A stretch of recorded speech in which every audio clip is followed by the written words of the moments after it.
Hey everybody. Today I'd like to talk about the original Giants modules. We've got Steading of the Hill Giant Chief, Glacial Rift of the Frost Giant Jarl, and Hall of the Fire Giant King. Today on Greyhawk Grognard.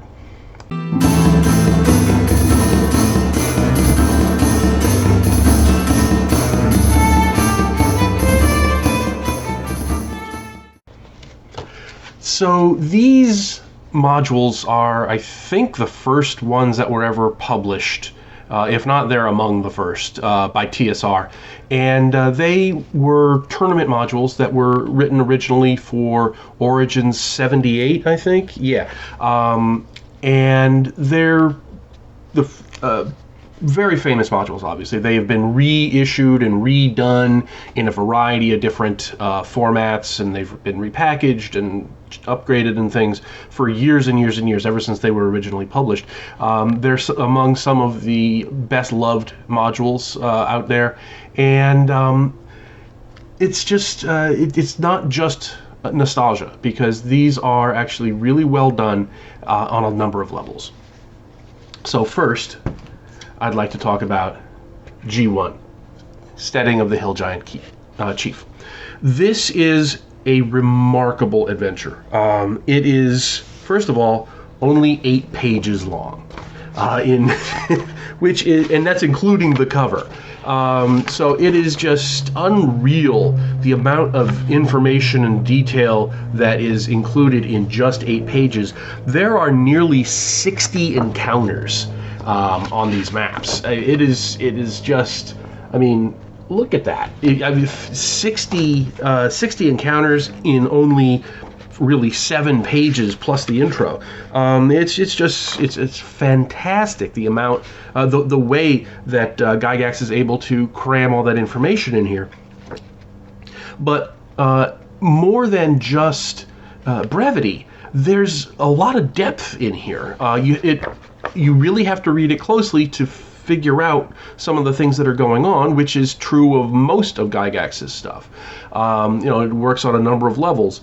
On the one hand, this is being a tournament module, it is a pretty straightforward, you're going in there to stop giants. That's the plot of the series, is that for some reason these 3 giant clans have been attacking the human settlements in the nearby, and the party is sent in to stop them, basically wipe them out.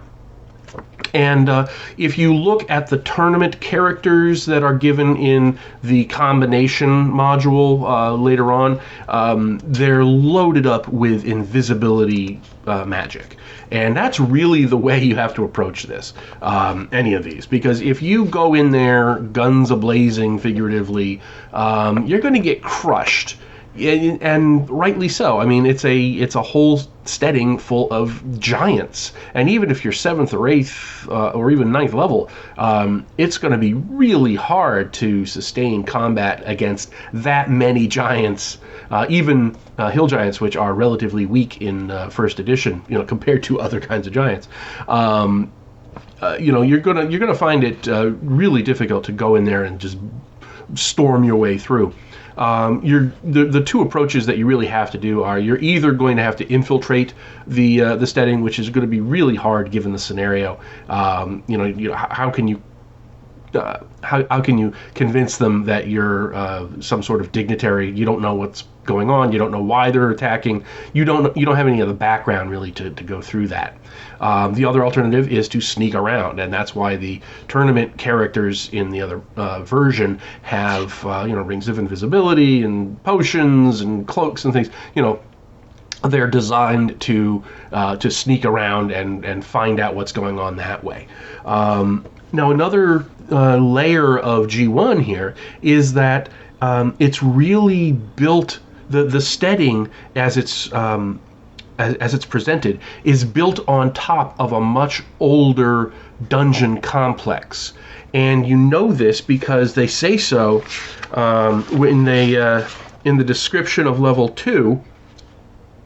It says It will be evident from merely descending the stairs and observing the walls that the masonry work is quite good, certainly superior to orcish work, except in a few places. And they go on to say that things have been, patched up and chiseled up and so forth. But we also get a couple of areas where is it here? Partially cleared passages.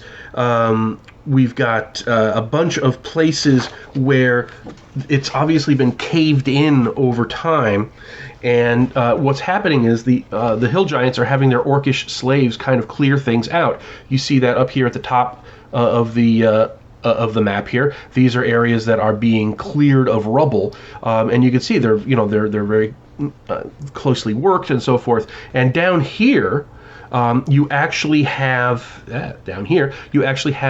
what looks like the beginning of a shrine to the Elder Elemental God, which we're going to see when we talk about G3 in a minute. But that level of, hey, it's not just a giant's lair.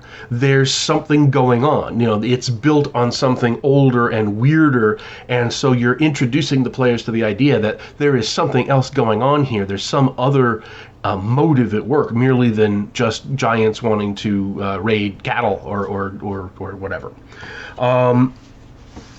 Then the action moves on to G2, the Glacial Rift of the Frost Giant Jarl. And again, this is only 8 pages long, but it's got over 50 encounters. It's crazy that they can get that much in there. You don't really get that same sense of a hidden something going on that you're not aware of. This is the most straightforward one of the 3, but it's made up for by the fact that because it's all cold-based monsters and stuff, it kind of makes up for that lack of layers of the onion by throwing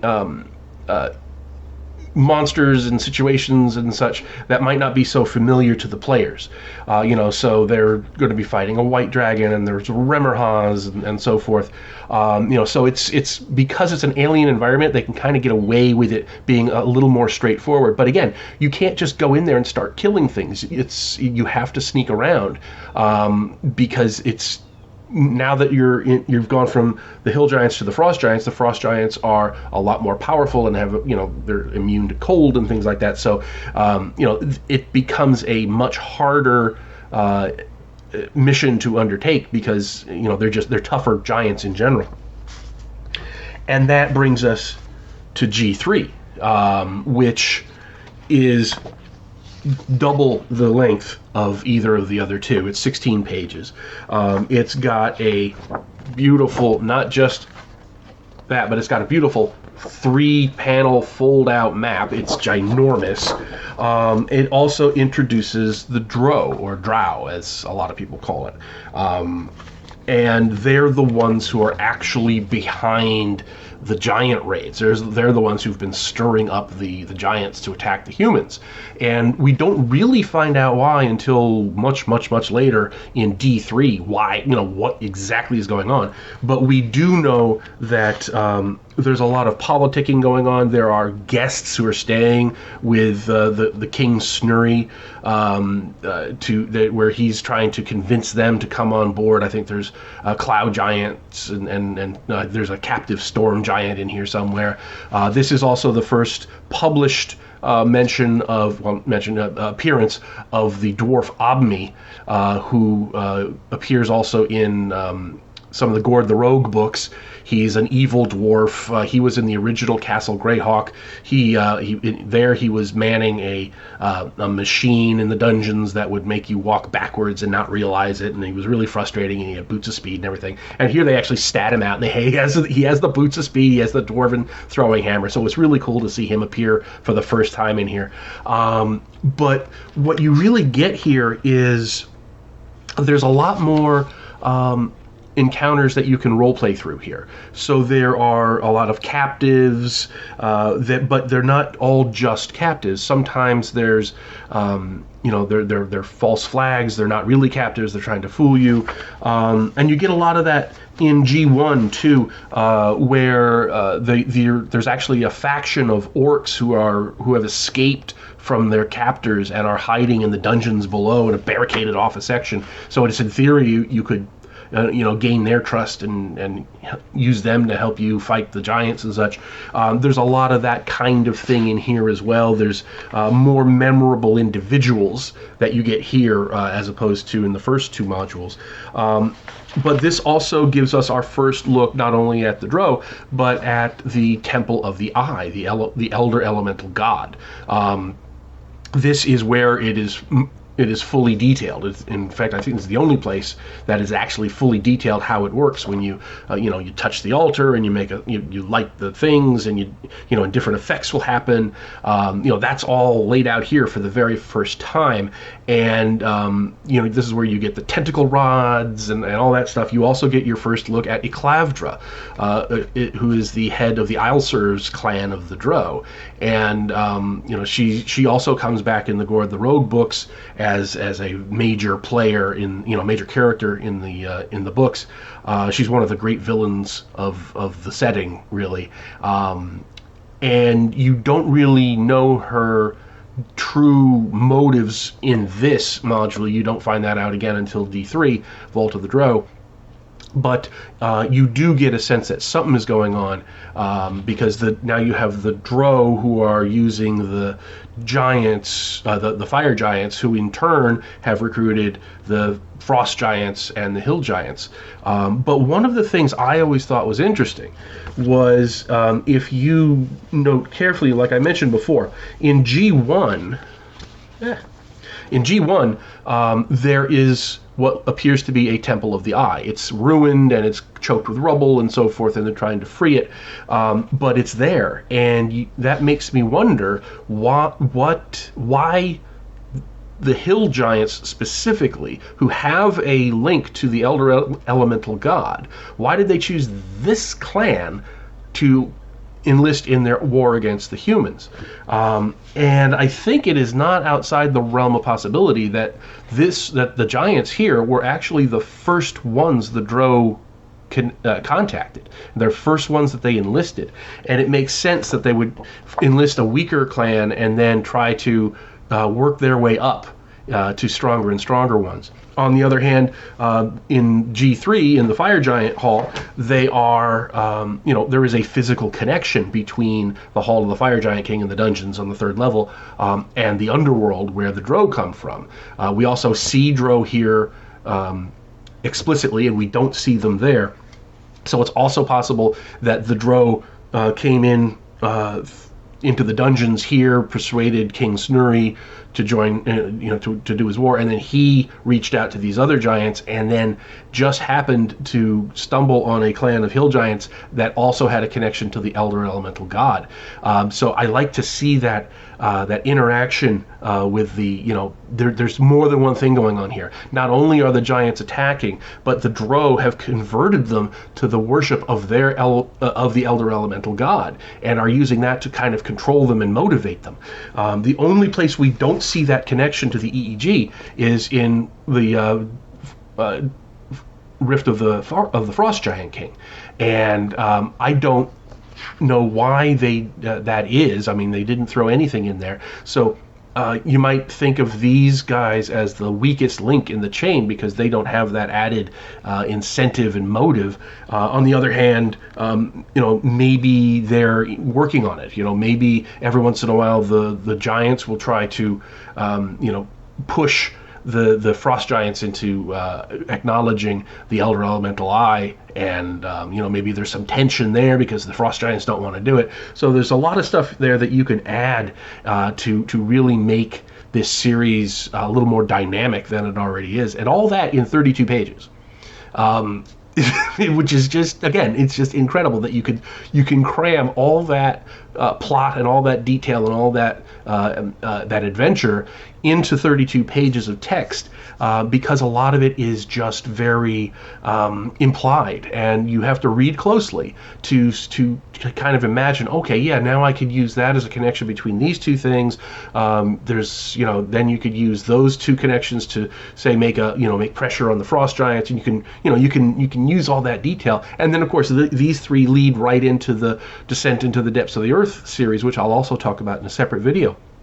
But there's just so much in there, and I think that is a big part of why these modules are so popular, even to this day, is because there is so much potential in there. They go beyond just a bunch of adventurers are going in to kill giants. It's very much of a longer term. It's a deeper thing than it appears on the surface, and I think that is one. I know that's the reason I like these modules so much. I run them at conventions every once in a while, and it's just a lot of fun to do that. There's just so much there in so few pages. So, one other thing I should mention: there's also in here, there's kind of a lost lower level of the dungeons that is kind of alluded to in the text, but they don't even go into it in depth. And there's also the rubble-choked rooms that haven't been fully cleared yet, and so forth. I took a stab a couple years ago on my blog of doing a lost, kind of a sequel to G1. You can find it on the blog side. The link is down below. Just go to the free resources link at the top of the blog, and you'll find a link to G1A, which is my attempt to kind of map out the lower level there. Because it's, like I say, it's implied, but it's not really detailed. So I like to fill in those kinds of corners. Anyway, I hope you enjoyed this. I hope this kind of inspires you to take another look at these modules. Let me know in the comments what you think of them. What do you think of my connections and the way I would go with it? Let me know. Have you run them in the past? What were your experiences? Please let me know, and if you like this video, please subscribe, ring the bell so you get notified when a new video drops. New videos every Thursday and as needed, depending on what I feel like talking about and how quickly I need to get it out there. And have a great day, everyone, and I will talk to you later.